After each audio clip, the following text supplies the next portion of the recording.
भीष्म पितामह की माता का नाम क्या है? गंगा। और पिता का नाम क्या? जोर से। शांतनु। शांतनु और गंगा, इन दोनों का हुआ विवाह। तो गंगा जी ने शर्त रखी कि जो बच्चा होगा, मैं कुछ भी करूं, आप बोलिए मत, मैं कुछ भी करूं। अब इनका बच्चा होए तो ये ले जाके पानी में डुबा दें। एक बच्चा डूब गया, मर गया, 2 मर गए, 3 4 5 6, 8वां बच्चा जब वो लेकर जाने लगी तो शांतनु बोले कि सारे तुम डुबा दोगी तो हमारा वंश कैसे चलेगा, ये राज सत्ता कौन संभालेगा?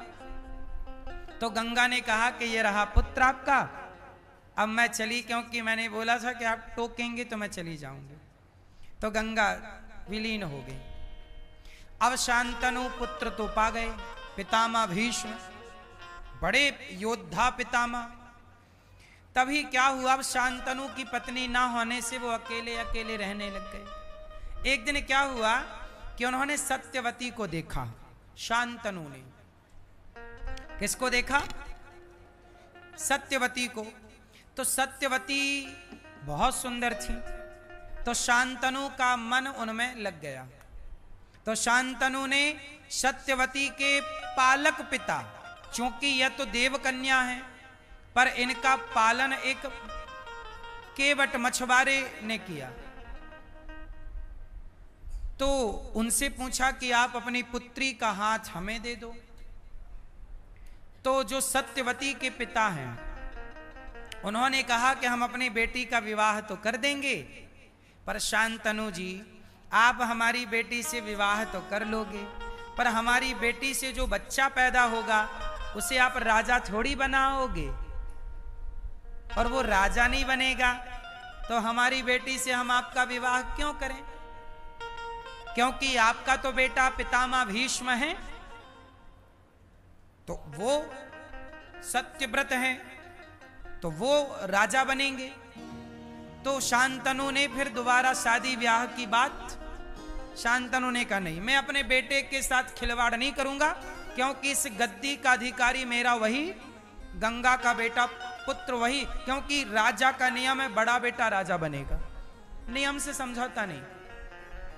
शांतनु ने बात नहीं की कि भाई आपको अपनी बेटी नहीं देना तो कोई बात नहीं, लेकिन शांतनु ना उदास रहने लग गए। एक दिन 12 साल के थे, 12-14 साल के पितामह भीष्म, तो इन्होंने अपने पिता को देखा कि उदास बैठे हैं, तो पूछा कि पिताजी आप उदास हैं? तो पिता ने तो कुछ नहीं बताया, लेकिन जो उनके साथ मंत्री थे, तो मंत्री सेनापति, मंत्री राजा कहीं भी जाते थे तो अकेले नहीं जाते थे ना, कोई 2-4 होते थे। तो मंत्री से पूछा कि हमारे पिता उदास क्यों? तो मंत्री ने बताया कि आपके पिता मत्स्यगंधा नाम की एक कन्या है सत्यवती, उससे प्रेम करते हैं, पर वो विवाह वो तो करना चाहती है, पर उसके बीच में पिता बोल रहे हैं कि उनका बेटा राजा बनेगा तो विवाह करेंगे। अब भीष्म पितामह गए उस कन्या से मिलने, अपने होने वाली माता से मिलने गए और माता को प्रणाम किया, माता प्रणाम। तो सत्यवती ने आशीर्वाद दिया। अच्छा, सत्यवती के पिता से भीष्म पितामह ने बात की कि आप मेरे पिता से अपनी बेटी का विवाह करिए। देखो, एक बेटा अपने पिता के विवाह की बात कर रहा है, और बोले, वो सत्यवती के पिता बोले कि भाई तुम तो राजा बनोगे ना? तो भीष्म पितामह बोले, मैं प्रतिज्ञा करता हूं कि आपकी बेटी अर्थात सत्यवती के द्वारा जो बच्चा होगा वही हस्तिनापुर का राजा होगा, मैं राजा नहीं बनूंगा। तो फिर बोले सत्यवती के पिता के, चलो तुम राजा नहीं बनोगे, पर तुम्हारा विवाह होगा, तुम्हारा बच्चा होगा, तो वो सत्यवती के बेटे को हटा के वो राजा बन जाएगा, तुम्हारा बेटा। तब कहा कि मेरे पिता के विवाह में यदि मैं बाधा हूं तो मैं आपको वचन देता हूं, मैं विवाह ही नहीं करूंगा, आज से अखंड ब्रह्मचर्य। अपने पिता के लिए उन्होंने अखंड ब्रह्मचर्य का पालन लिया और कभी विवाह न करने की प्रतिज्ञा की। इस प्रतिज्ञा को भीष्म प्रतिज्ञा कहते हैं। क्या कहते हैं? भीष्म प्रतिज्ञा। अब सत्यवती से हो गया विवाह। किसका? शांतनु का। अब देखो विवाह हो गया, पर हुआ क्या कि सत्यवती के दो बेटे हुए, चित्रांगद और विचित्रवीर्य। सत्यवती के कितने बेटे हुए? चित्रांगद और विचित्रवीर्य। अच्छा, चित्रांगद और विचित्रवीर्य के उनका विवाह हुआ अंबा और अंबालिका के साथ। अब इनका जब विवाह हुआ तो हुआ क्या कि चित्रांगद और विचित्रवीर्य दोनों की कम टाइम पे मृत्यु हो गई, जवानी में ये दोनों मर गए। अब जब दोनों मरे और इनकी जवान जवान पत्नियां घर पे बैठी, अब राज्य आगे कैसे? अब सत्यवती का राज्य मतलब हस्तिनापुर का राज्य चलाने वाला पितामह बोल चुके हैं कि मैं गद्दी पर नहीं बैठूंगा, मैं विवाह नहीं करूंगा। सत्यवती ने कहा कि पुत्र तुम विवाह कर लो। बोले नहीं, मैं आपके पिता को वचन दे चुका हूं। अब हुआ क्या कि दो पत्नियां हैं, चित्रांगद और विचित्रवीर्य की। अब इनके कोई बच्चा नहीं है। तब क्या हुआ? तब और सुनो, ये जो सत्यवती थी, सत्यवती शांतनु के विवाह के पहले महर्षि पराशर के द्वारा इनके एक पुत्र हो चुका था। इन घटनाओं को आप सामान्य दृष्टि से मत देखिएगा, क्योंकि ये महिला कोई सामान्य महिला नहीं है, देवतुल्य है। ये लीला है। और महर्षि पराशर के द्वारा जो सत्यवती का पुत्र हुआ वही वेदव्यास जी कहलाए। तो वेदव्यास जी पहले हो चुके हैं, बाद में चित्रांगद विचित्रवीर्य हुए, दोनों मर गए, दोनों की जवान पत्नी है। तब अपने पुत्र का आवाहन किया, वेदव्यास जी को बुलाया। सत्यवती ने कहा कि ऐसा करो कि मेरी दो बहुएं हैं और तुम मेरे हो बड़े पुत्र, और मेरे राज्य को चलाने वाला कोई संतान आपातकाल है। क्या है? अब भीष्म पितामह ब्याह नहीं कर रहे हैं, ये ब्रह्मचारी हो गए, मेरे पिता को वचन दे चुके। अब बेटा तुम मेरा ये हस्तिनापुर का वंश बढ़ाओ। क्या करें? बोले मेरी दो बहुएं हैं, इन दो बहुओं के गर्भ से कोई बढ़िया बच्चा हो। तो वेदव्यास जी ने कहा, अच्छा वेदव्यास जी कौन है? भगवान नारायण के 24 अवतारों में एक अवतार वेदव्यास जी हैं, जिन्होंने वेदों का विस्तार किया और 18 पुराण लिखे। तो साक्षात नारायण ही वेदव्यास जी हैं। तो वेदव्यास जी ने क्या किया कि वो दोनों स्त्रियों को स्पर्श किया। तो एक जब आई तो वो वेदव्यास जी को देख करके ना उन्होंने आंखें बंद कर ली। जब आंखें बंद की तो उनके बच्चा हुआ, तो वो अंधा हुआ जो धृतराष्ट्र कहलाए। और दूसरी जब आई पत्नी चित्रांगद विचित्रवीर्य दोनों के एक एक करके आ रही हैं वेदव्यास जी के पास, और जब वो आई तो वेदव्यास जी को देख करके वो इतने तेजस्वी महान कि उनको देखकर ना वो पीली पड़ गई, सूख सी गई, बिल्कुल डर गई। तो उनका जो बच्चा हुआ उन्हें पीलिया रोग का बच्चा हुआ, पांडु। फिर सत्यवती से वेदव्यास जी ने कहा कि आपके बच्चा तो हुए दो, पर एक रोगी हुआ, पीलिया से ग्रसित है, और दूसरा अंधा है।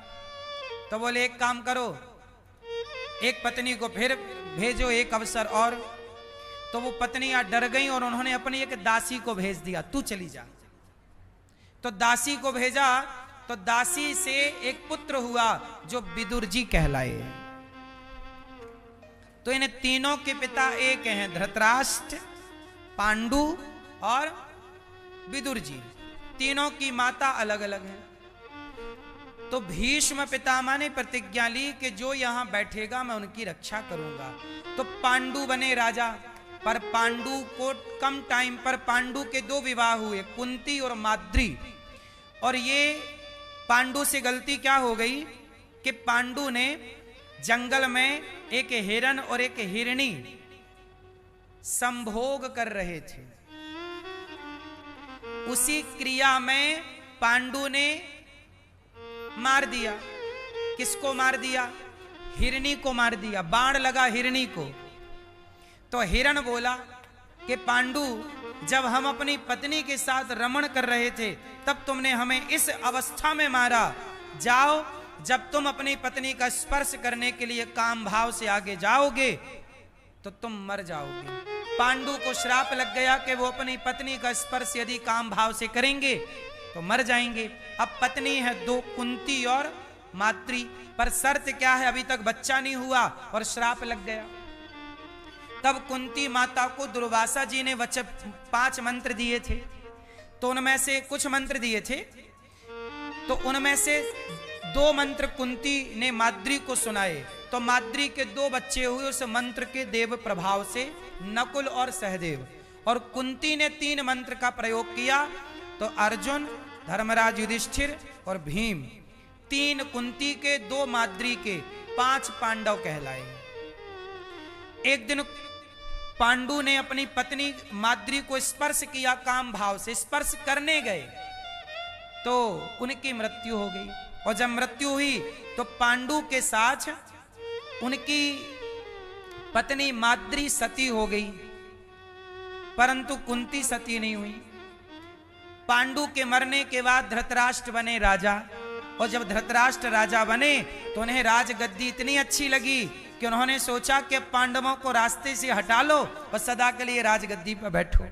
क्योंकि पांडु का बड़ा बेटा भी छोटा, धर्मराज युधिष्ठिर अभी छोटे हैं। जब बड़े बनेंगे तो बड़े होने पर हस्तिनापुर के राजा कौन बनेंगे? धर्मराज युधिष्ठिर। पर लोभ आ गया धृतराष्ट्र को कि मेरे बेटे बनेंगे। धृतराष्ट्र का विवाह हुआ गांधारी से और गांधारी का बेटा हुआ दुर्योधन और 100 बच्चे हुए। तो धृतराष्ट्र को लोभ आया कि पांडव राजा ना बने, मेरा बेटा। ये लोभ से कहानी स्टार्ट हो गई। और लोभ आया तो पांडवों को मारना चाहा और ये सब कुछ होता रहा और धृतराष्ट्र चुप रहे।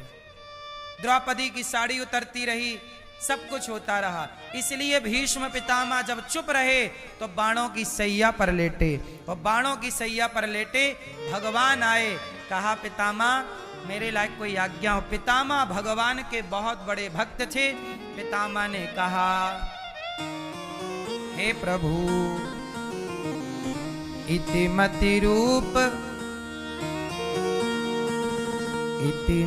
रूप कल्पिता वितृष्णा भगवती सात्वत पुंगवे विभूम्नि स्वसुखमुपगते क्वचित् विहर्तुं प्रकृतिमुपेयुषि यद् भव प्रवाह। भीष्म पितामह ने कहा, प्रभु मेरी मति, मेरी बुद्धि आपके चरणों में लग जाए। और भीष्म पितामह की बुद्धि भगवान के चरणों में लगी। भीष्म पितामह ने कहा, प्रभु मुझे भरोसा था पाएंगे। सोचिए, भगवान भीष्म पितामह से इतना प्रेम करते हैं कि सब लोग भगवान का दर्शन करने जाते हैं और भगवान स्वयं भीष्म पितामह का दर्शन करने पहुंचे। भीष्म पितामह पर भगवान ने कृपा की, भगवान का दर्शन करते प्राण त्यागे। भगवान ने भीष्म पितामह की परम गति की और अंत में भीष्म पितामह भगवत धाम चले गए। बोलिए भक्तवत्सल भगवान की जय। जय श्री राधे